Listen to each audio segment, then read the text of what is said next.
Happy Mother's Day, and welcome to another episode of Cooking with Jimmy. Today I have fried chicken, buttermilk biscuits, homemade mashed potatoes. I have collard greens and smoked neck bones. So let's get started. So what I have here is ice water, and I'm just going to add some white vinegar to it. About a cup of vinegar. And I have iodized table salt. And I'm just going to add about, I want to say about a third of a cup of salt. And I'm just going to give this a quick stir. And I'm going to brine my chicken. I think I'm going to do 2 drumsticks. These thighs are pretty big. Gosh. I'll do 2 thighs. And I'm gonna do 1 breast. And so I'm going to let this brine for no less than 20 minutes. So my chicken has been in the brine for a little over 20 minutes. A lot over 20 minutes, but as long as it's over 20 minutes, you're fine. But you don't have to really worry about going over that time. So what I'm doing is I'm getting rid of any fat that I don't think is going to render well on this chicken.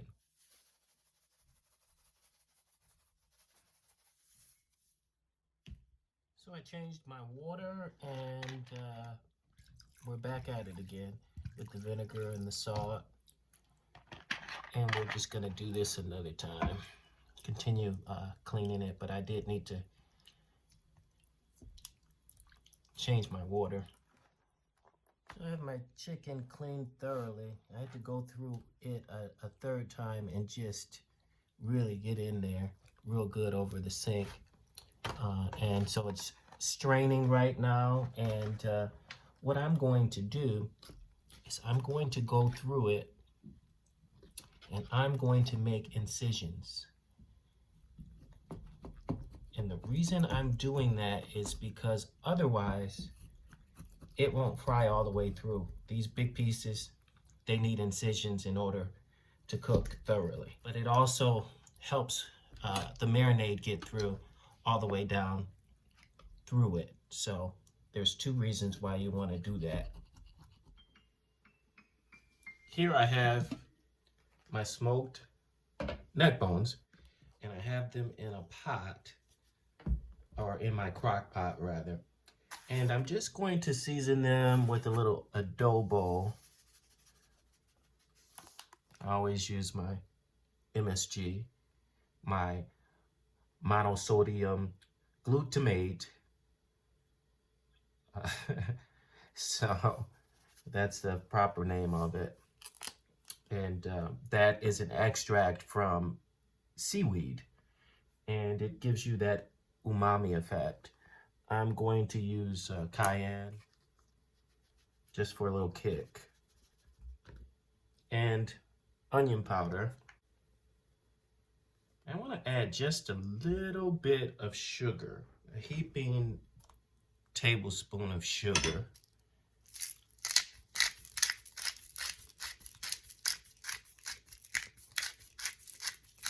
Pepper, just give this a little whirl. And I'm gonna have this unload overnight. And the broth here is going to serve 2 purposes because it is just golden. The broth is going to have that wonderful smoked flavor to it.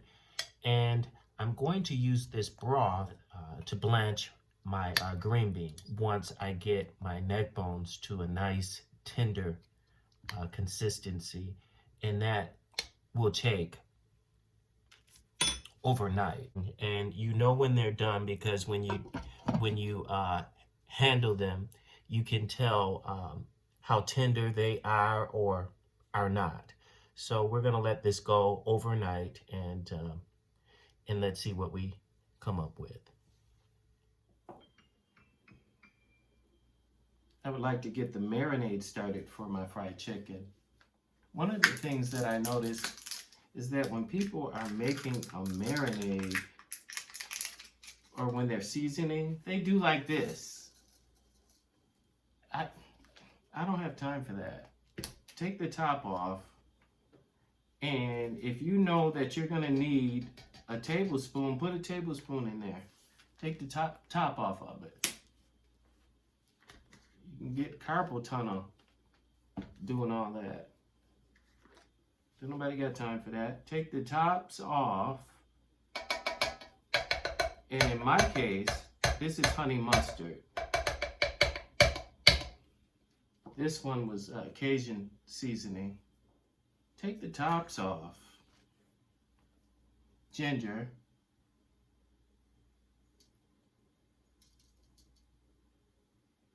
Make it do what it do.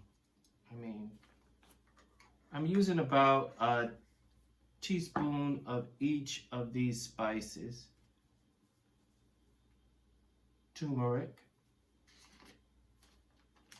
Taking the top off. I just don't see the logic in flicking your wrist over and over and over again when you know that you need a certain amount and it's not going to come out that way. Onion powder.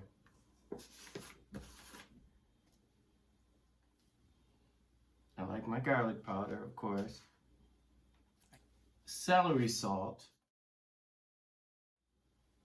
MSG. And this is thyme. And so I'm using, I would say, heaping tablespoons, equal portions of equal tablespoons. This paprika always makes me sneeze, never fails. I would say a teaspoon of the I would say a teaspoon of the cayenne. I said paprika, but I meant cayenne. It always makes me sneeze.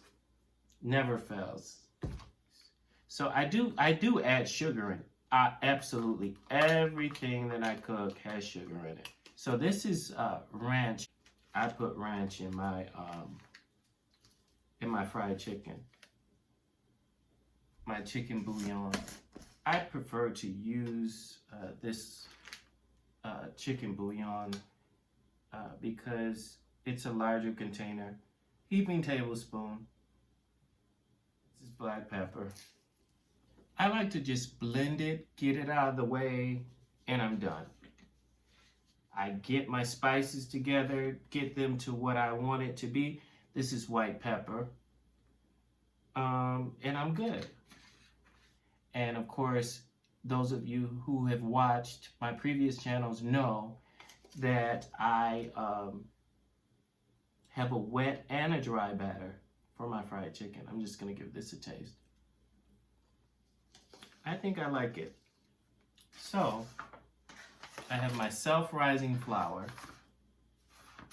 I'm gonna use about 2 cups of my self-rising white flour.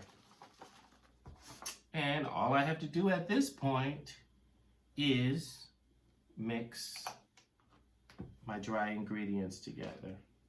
I do like to use toasted soy powder. I do like that.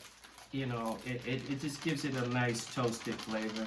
And I would say that I'm using maybe a 1/4 cup of that. And this is old school Southern. You know, as I mentioned, I'm a hybrid. So I grew up here in the north. I'm in New York, Holla. I'm in New York, Western New York. But my family, both my parents are from Alabama, born and raised. And so I grew up on Southern food. And so they use cornmeal. Many Southerners, particularly in Alabama, they use cornmeal in their fried chicken. So I do that. And I would say I would add about a 1/4 of the cornmeal. One of the ingredients I like to use in my fried chicken is cornflakes. I find that It adds texture to the breading. Of course, I do mix them up in my mini food processor before adding it to my dry batter or flour mix.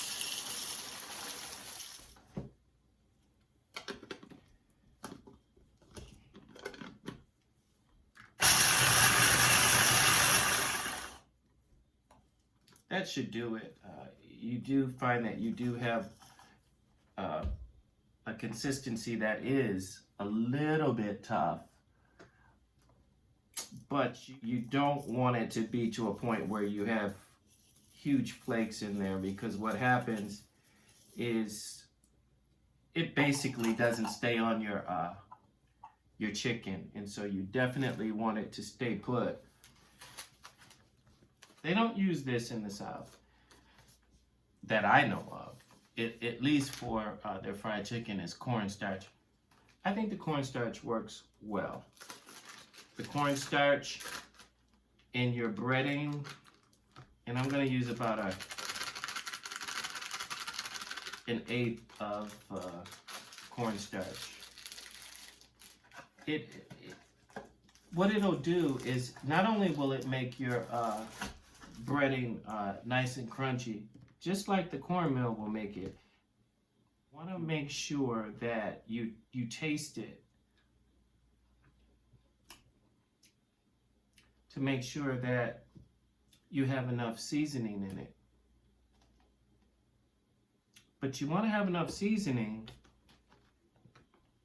but you want to have just shy of what it is that you want. The spices will burn very easily, so you don't want to taste it and say, oh, this is perfect, this is the amount of seasoning that I want, this is it. If it's perfect, you probably have too much seasoning in the flour. And it's not that it's too much because it's overly spicy. It's too much because the spices will burn from the grease. And so you want to under-season your breading.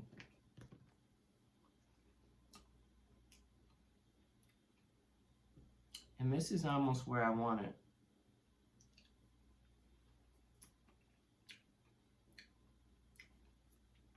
I would say just a little bit more. It's under-seasoned, but a little bit too under-seasoned. Now here's for my buttermilk. Buttermilk is part of my wet batter. So what I'm doing is I'm using the buttermilk along with hot sauce. And this is Frank's Red. You can use whatever you want to. Tabasco is fine, whatever you want to use.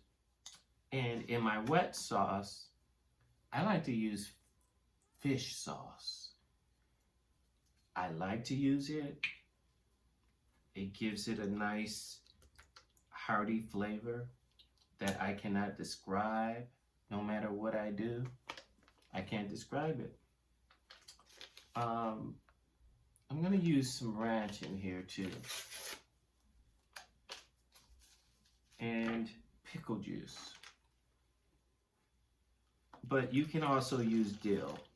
So I'm just going to spoon in my seasonings. And I can look at this already and tell that I don't have enough hot sauce. And I have several spoons here because I taste a lot as I go. I like it. And you take your time. My chicken is going to marinate overnight in this. So I think that this is pretty much ready for my chicken. And I like it. And we're just going to put these chicken wings in there. We want to make sure they're completely immersed, and it looks like everything's working out where it's completely immersed. So, tuck them in, just like you do the kids. Tuck them in and cover it and say good night to them. Good night. Say, I will see you in the morning. I will see you in the morning. Nighty night. And this goes in the refrigerator overnight. I've run out of buttermilk, so I'm going to have to improvise. I have a lemon. I'm just gonna roll it. And I'm just going to make my own buttermilk. So what I'm going to do is essentially mix lemon juice and milk together and let it rest for 5 minutes, and this should give me buttermilk.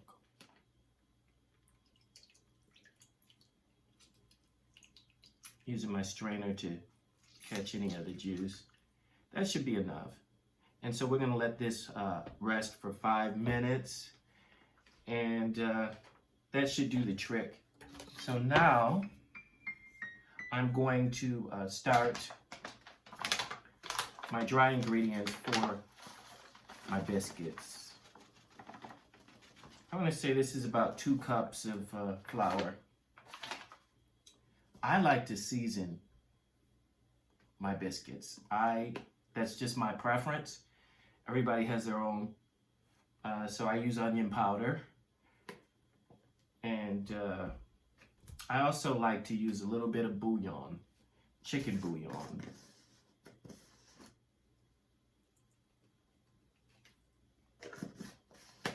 And of course, when don't I use MSG?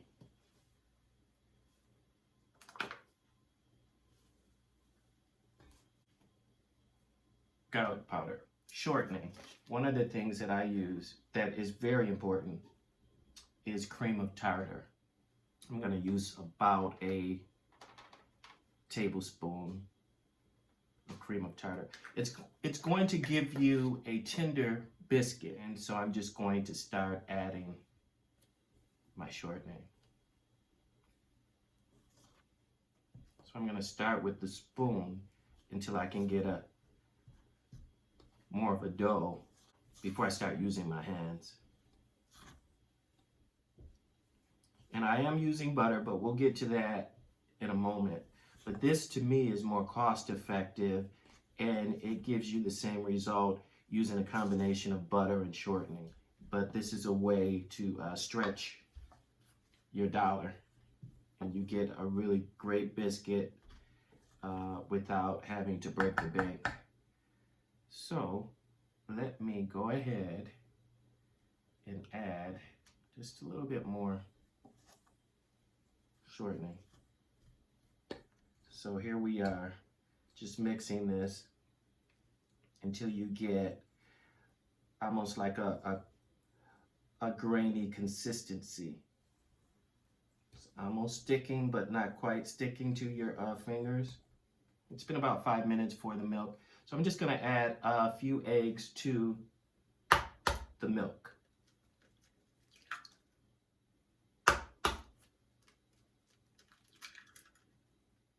And by the way, that was self-rising flour.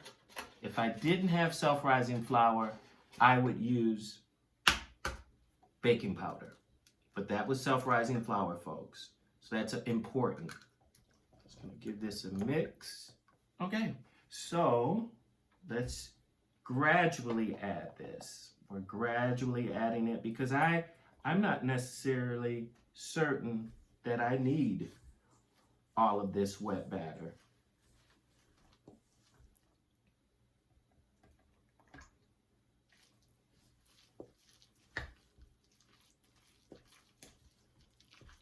So I want it to come to like a dough consistency.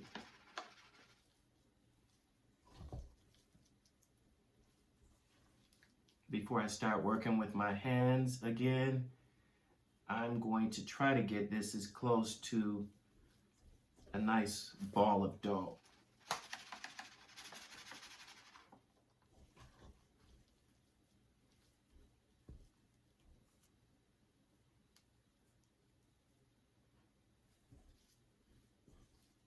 Okay, like I said, I don't want to overwork this. So I think that it's incorporated, evenly incorporated. So I think that I can go ahead and wrap this and put it in the refrigerator. Folks, I hope you enjoyed this video. Please like this video. Please subscribe to my channel. I think I'm at 44 subscribers and I'm trying to hit 1,000 by June. So subscribe to my channel and I love you guys. Peace. One more thing I almost forgot is I want to put a little bacon in my biscuits. I baked it in the oven for about 15 minutes. I do have the oil. I want the oil, and you'll see what I'm going to do with that. But I just want to chop this into pieces before I get to that.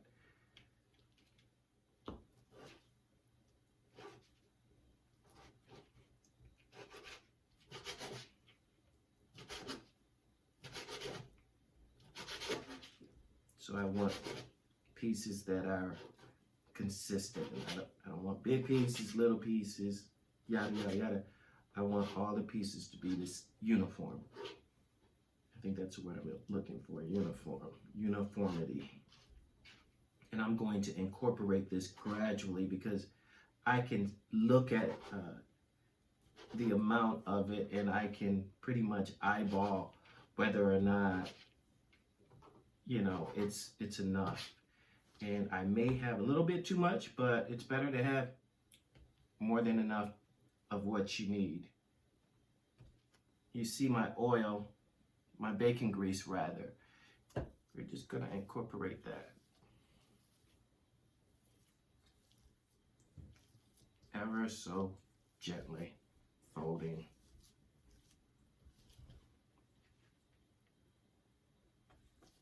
Yeah.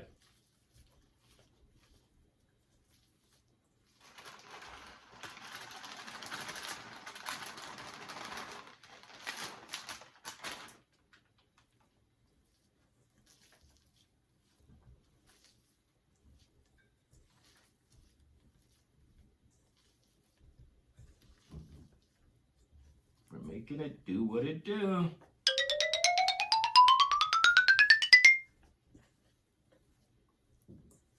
Okay, we got that all mixed in there.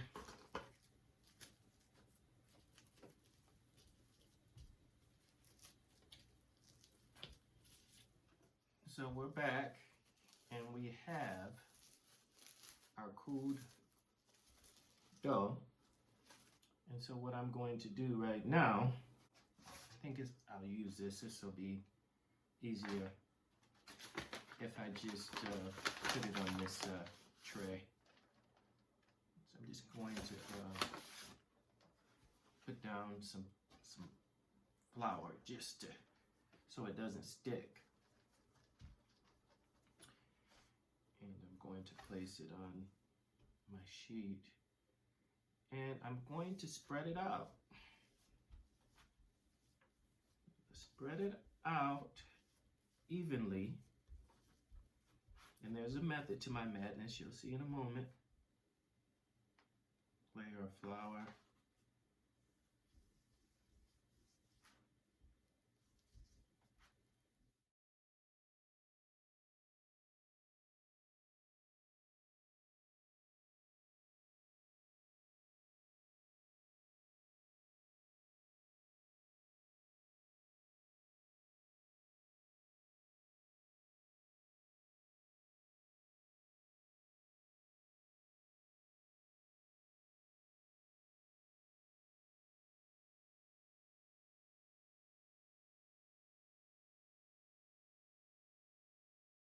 As for my instant mashed potatoes, I'm going to add them to a stainless steel bowl because I have steeping hot water here.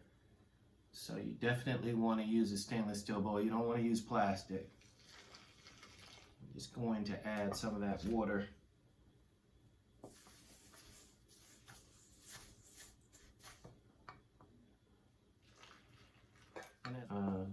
Instant potatoes are just dried potatoes. They're real potatoes. They're just dried.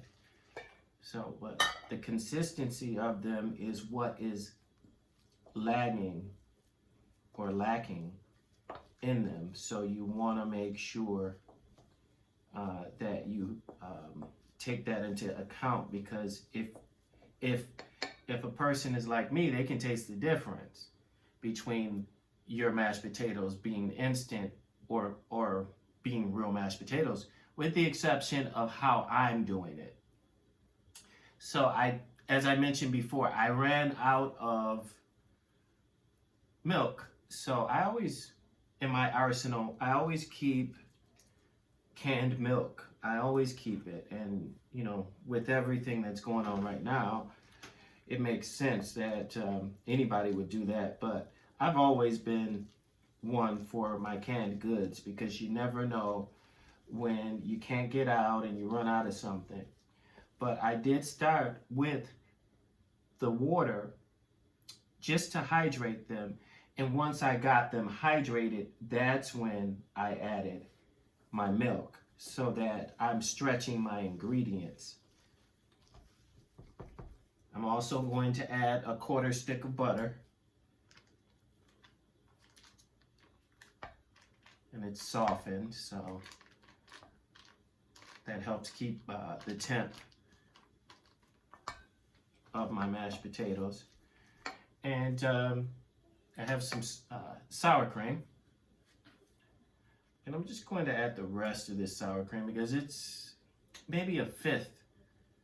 This,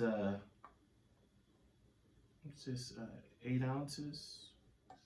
It's about 1/5 of it left. So I'm just going to finish it off. And anyone who knows me, anyone who has watched my previous videos, knows that chip dip is my secret ingredient for mashed potatoes. So I don't know where I got this from. Honestly, I don't know where I got this from. But that's what I like to do. I'm going to add a little chicken bouillon to this. And it just coincides with the rest of my food. Chicken bouillon does have salt in it typically. And so you want to be careful with using that. And of course the adobo has salt. So I'm only going to use these two sparingly, because I don't want to over salt my mashed potatoes. Bouillon also has MSG in it. So there's a lot of people that say, well, you know, what's this ingredient? You know, what are you doing? Well, it's in a lot of different things that you eat, and you just don't realize you're eating it. It's in a lot of potato chips and cheese twists and everything like that. And I'm going to add more onion powder, just because I love onion powder. I'm going to add more garlic, because I don't, even though the adobo has garlic in it, it has salt. So I have to take into account that I can't add too much of that, because otherwise my mashed potatoes will end up too salty. So I'm just going to give this a really good mix and see what the consistency is. I like the consistency of this. And as I mentioned, it doesn't have the variances that I want of texture. And so how I'm going to achieve that is by adding my real potatoes once they're baked. And I'm just going to fold them into this. So this looks like it's done. I'm just going to give it a taste to make sure that it's where I want it to be. And we should be all set.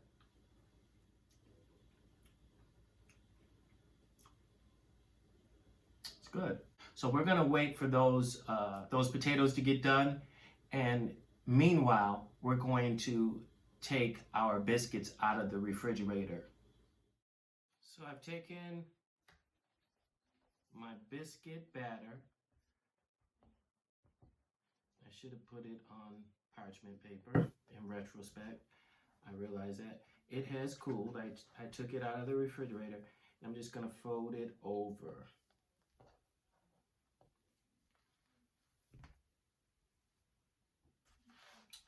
And I'm going to flour my surface. I'm just going to place it. I should have put parchment paper underneath this.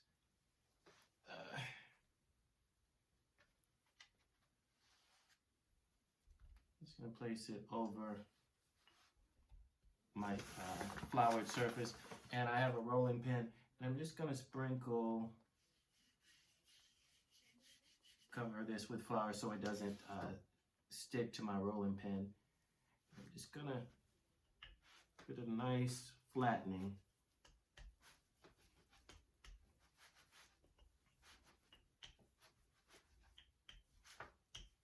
And what I'm attempting to do is achieve a flaky texture to my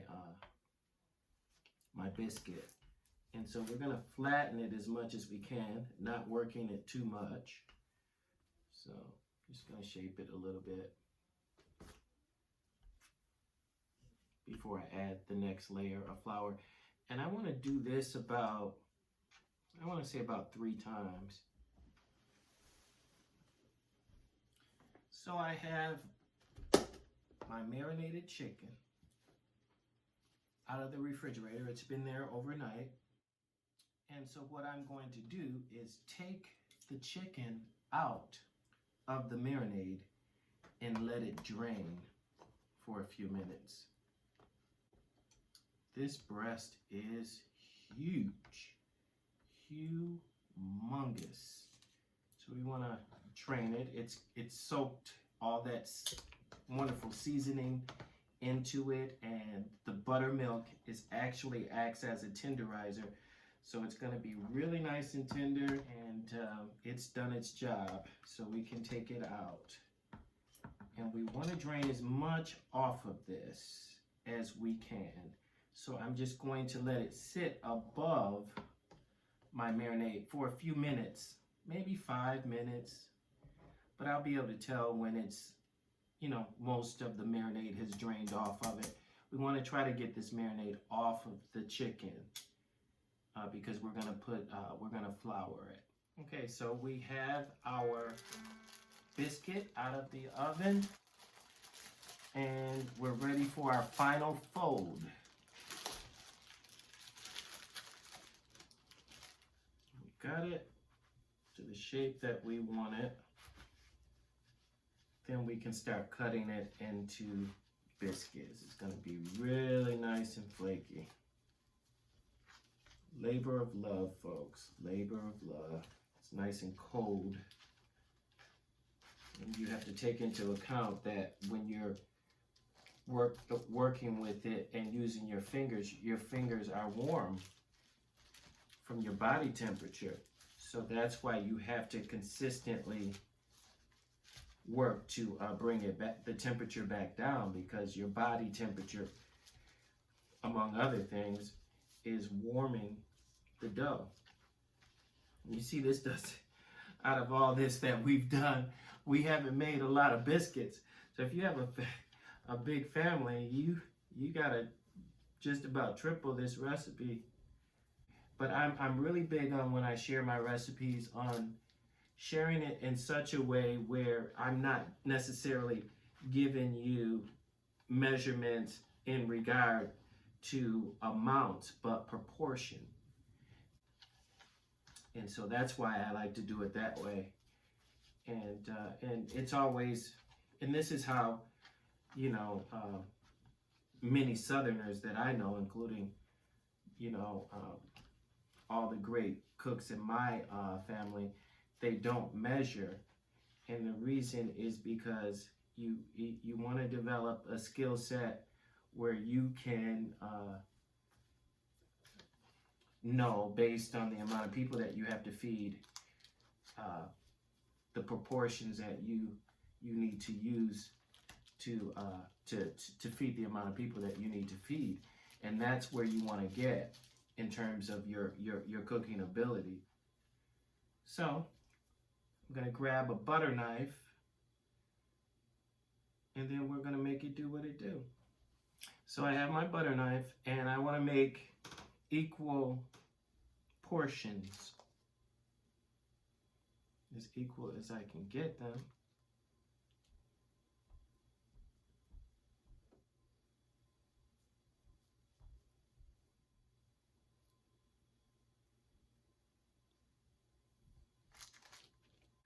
Okay, so what I'm going to do, without working it too much, I just want to make it into a circle. That's all I want to do. And you see how easily that happened. I don't want to work this a lot. It's not going to be as tender if I work it too much. And you know, there are certain things that you can, certain dishes that are not time sensitive in certain steps.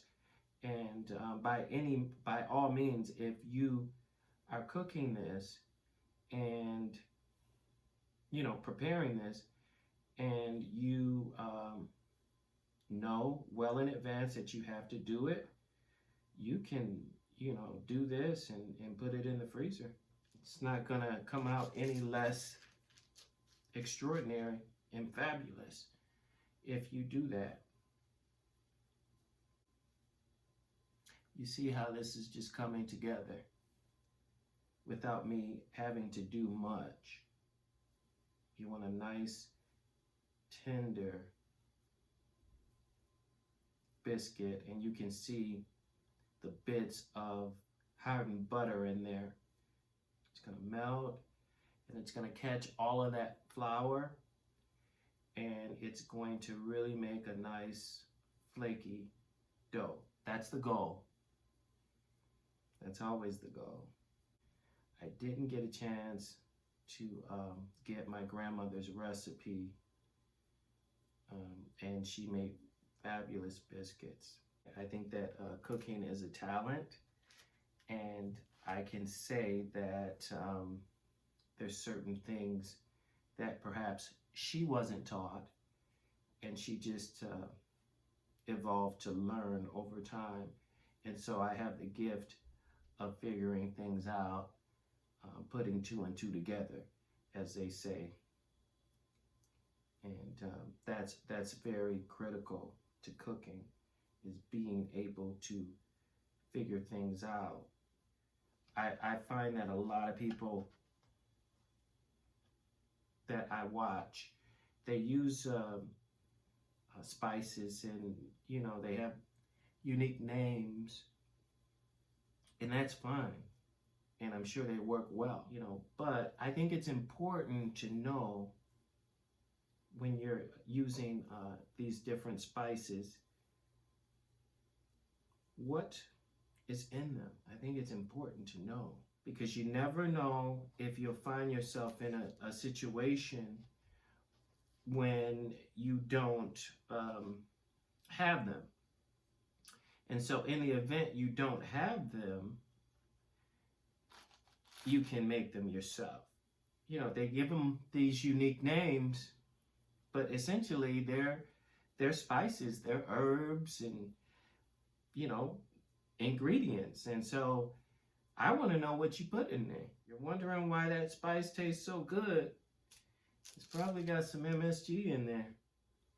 And so actually, we're going to put these back in the refrigerator for another 20 minutes, because we do want these to stiffen again, because just before we put them in the oven, the preheated oven, we want them nice and cold. So I'll see you in 20 minutes.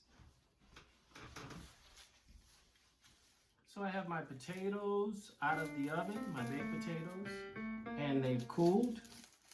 And I'm just going to cut them open. mix them in with mashed potatoes, my instant mashed potatoes. This should just work out perfectly. It should just come right out. And the reason I let them cool is because I didn't want them to be so hot that I couldn't handle them. And it's okay if you get a little skin in there. No, little skin ain't gonna hurt nobody. Actually, I like the skin.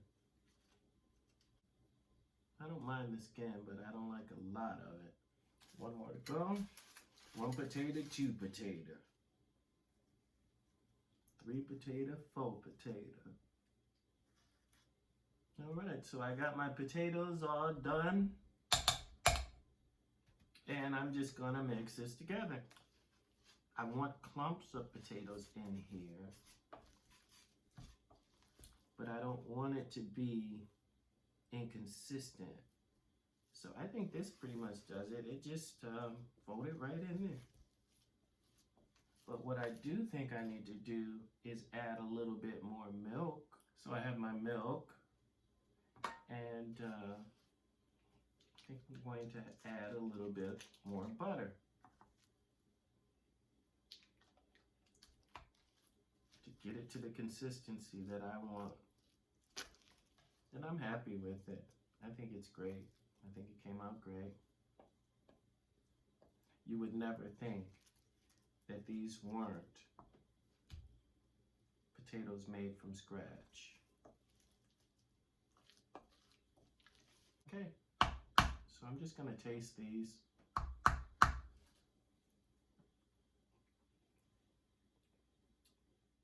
It's good. So I'm ready to do the final step to my breading for my fried chicken. And I have my wet batter, which I've taken my chicken out of, and it's resting on the eye, ready for the to be fried. And I'm just going to add a couple of eggs to it, 2 eggs. And the key to cracking your eggs without getting any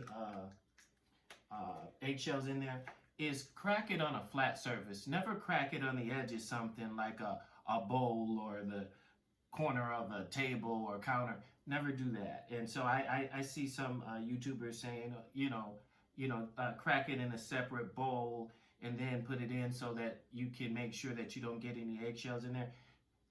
I don't really have the problem of, I can usually forego that step by just making sure that I crack it on a flat surface.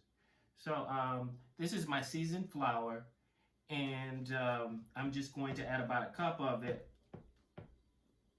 to my mixture.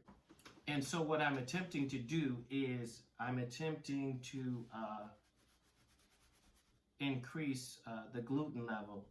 And so by, just like you would need a dough for a bread, you increase the gluten level by working your dough. So this is going to give me a texture to my breading that is crunchier, heartier, less likely to flake off, less delicate. So I want to do this. I want to do this for about 5 minutes.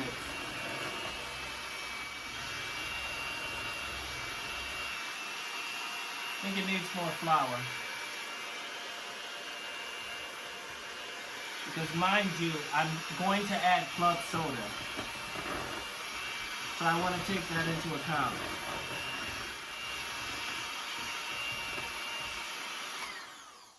Okay, so that should do it. I wanted to get it a little bit thicker than it was because I'm going to add club soda to it just before I actually dip the fried chicken.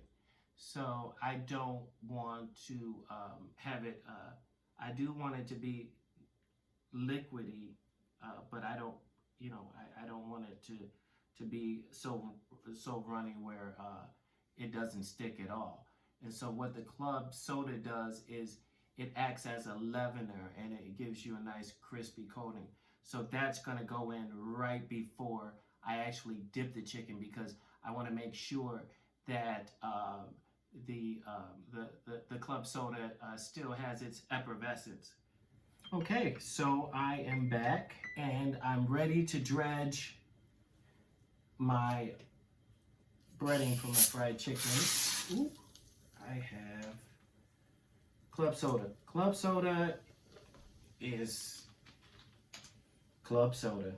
I have looked at using different things and wondered why club soda, but as you can see, it just burst open.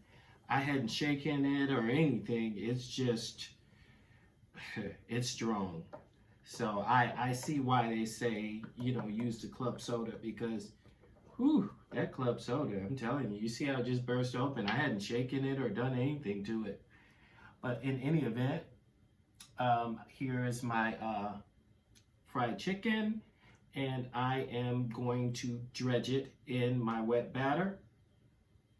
As I mentioned, I wanted to wait to put my club soda in my wet batter because I wanted to have that fizz to it when I did it, because that's what's going to act as my leavener. And so I'm going to use my dry batter, and I'm just going to pack it with my hands. I want it to be on there really nice and coated. Dredge it with my hands, make sure it's on there, and then I'm going to shake off any excess, set it back in my container. Go through my pieces, let the excess soak off. Take my dry batter and try to use one hand because this can be messy, and I want to pack it in. This is very important. Try to, you know, pack it. Some people do a double breading. I'm not going to do a double breading. This is fine with me, but by all means, do it the way that you want to. Make it your own. That's what it's all about. Meanwhile, I have my grease heating to 350.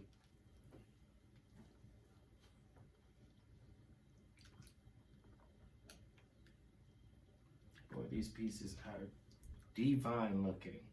And I think I'm going to start with the biggest piece, which is the chicken breast. I don't like a dry chicken breast. I don't. And I don't like an undercooked chicken breast either.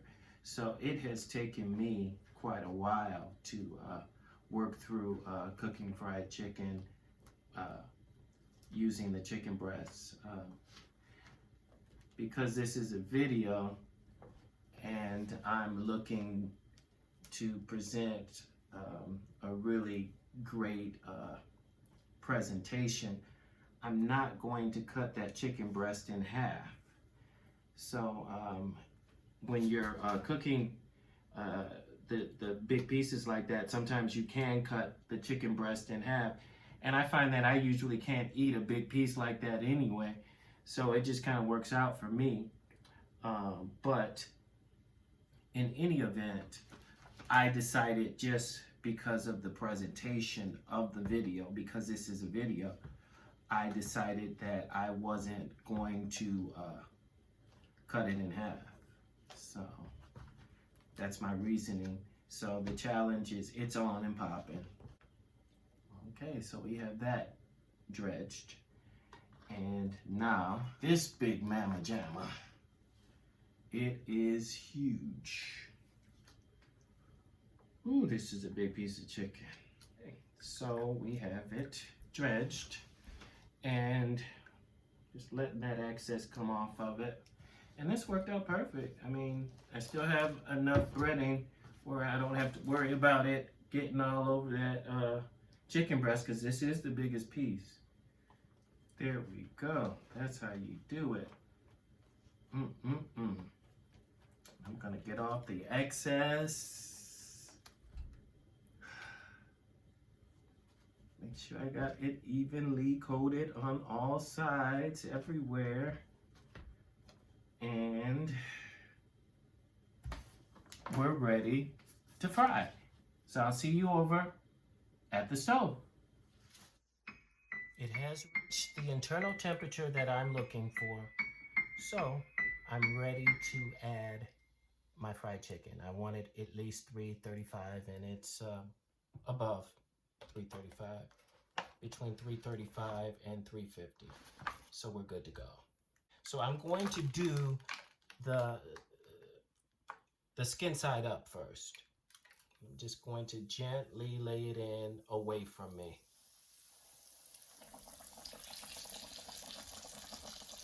And I want to do each side for this double fry for 5 minutes. Okay, so this is it for the first of 2 fries of my chicken breast. Look at how big that is, but look how delicious it looks. My goodness. And so I'm just going to let it rest over here. And I'm going to add my second chicken thigh. That's going to cook for 18 minutes. So we're looking at 4 minutes per side for this as well.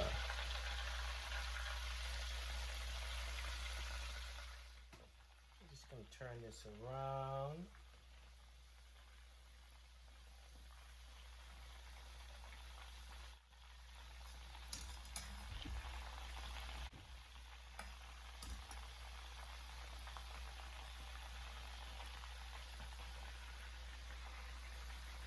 Figure out what it's doing. I'm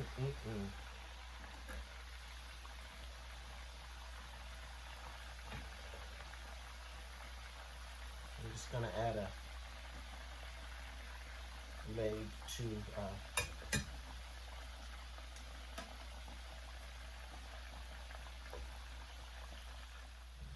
okay, I'm ready to take one of my pieces out for my first fry. Let this go for a minute, and I'm going to add another drumstick. A drumstick over here going. So I'm ready for one of my pieces to come out.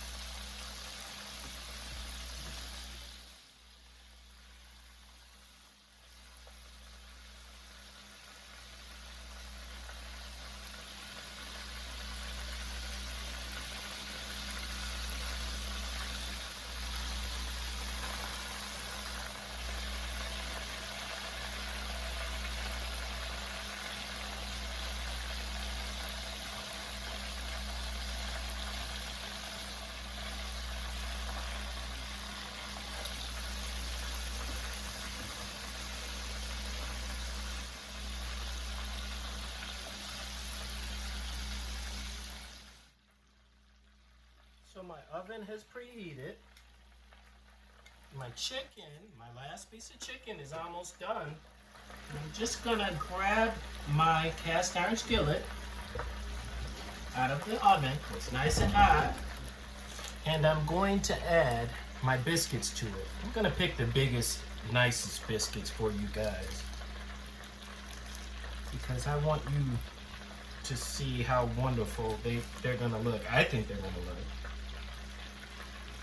And so with the biscuits, you actually want to crowd the pan, believe it or not. Because what happens is when they begin to cook, they have no choice but to go up. So you want to crowd your pan. You want them crowded in here so that they don't have room to go anywhere but up. So this is perfect. And I'm going to put them back in the oven at 425 for 10 minutes.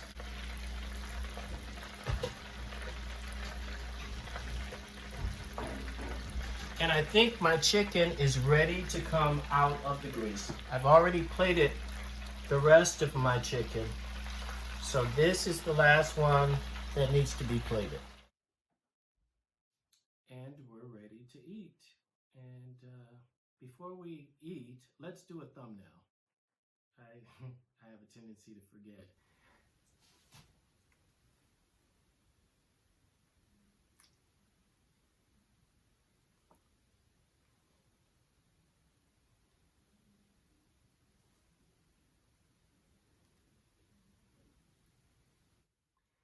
And I could barely see over this mound of food.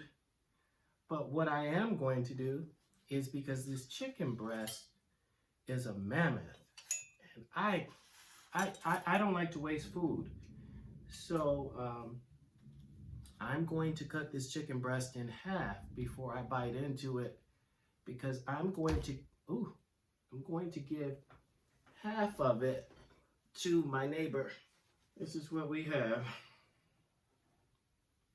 It is cooked all the way through, folks. It is cooked all the way through. So that's good. So I am going to take a piece of this and put it on my plate, because I don't like picking over anything. And I'm just going to take this and put it aside for my neighbor, because breasts don't reheat well. Once you cook them, it's better you just try to eat them then and there. Don't try to reheat them, because they're not going to be as juicy. Ooh.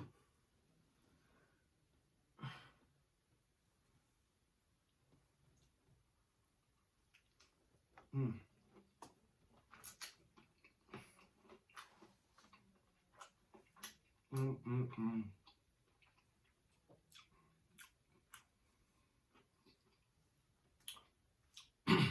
This is delicious.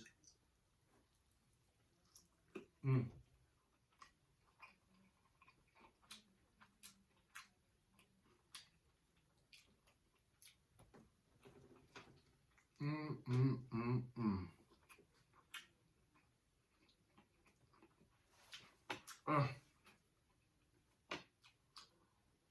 Let me grab one of these biscuits.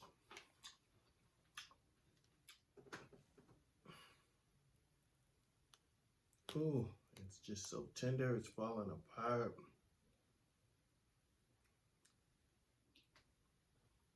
Mm.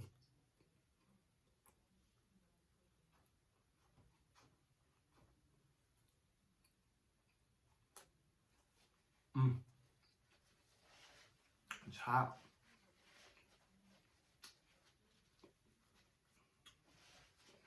Mm. I can't. Mm. This is delicious.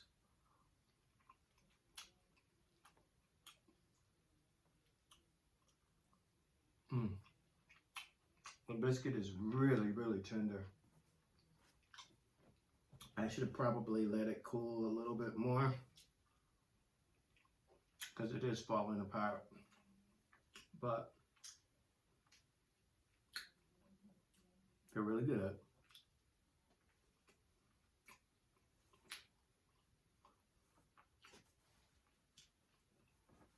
Mm.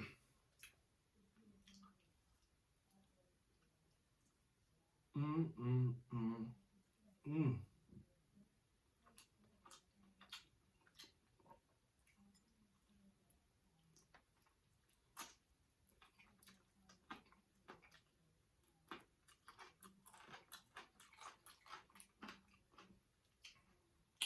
I like when the bone is even cooked.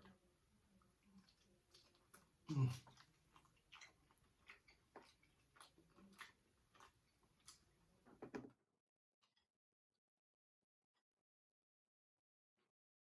I have a few lighting problems.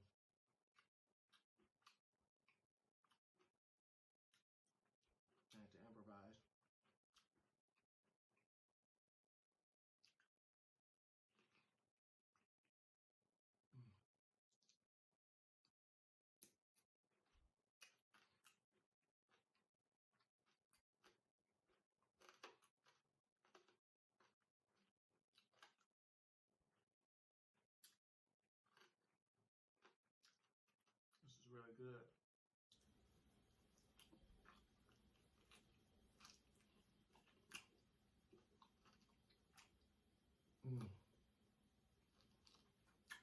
I like eating the bone, the gristle.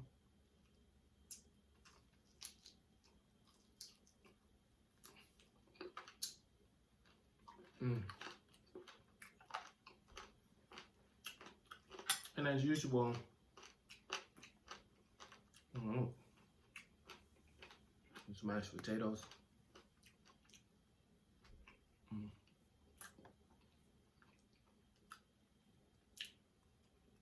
They're great.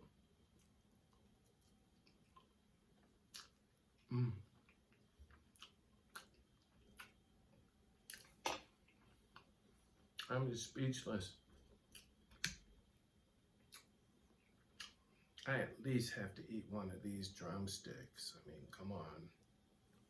I can't do you guys like that and just eat one piece of food and not eat more. Gotta eat more than just chicken breast.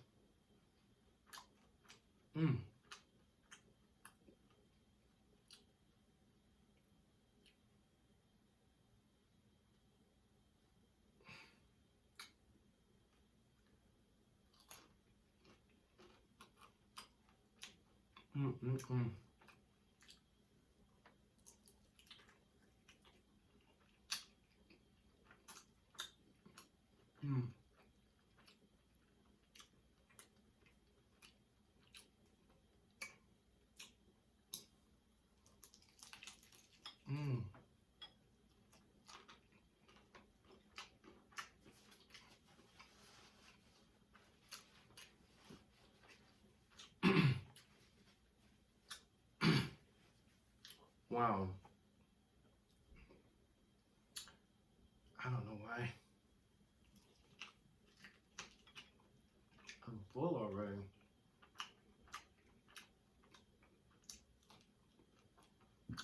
I don't know. I can't explain it.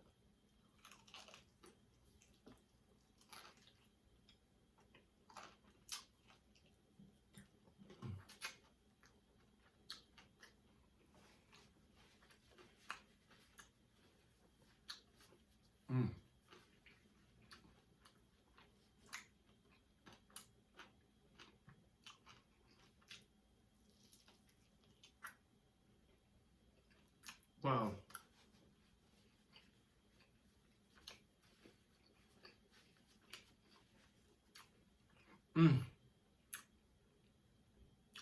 It's really delicious.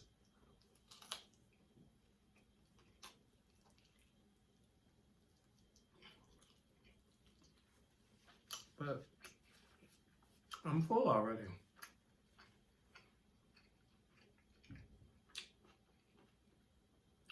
I do not understand me.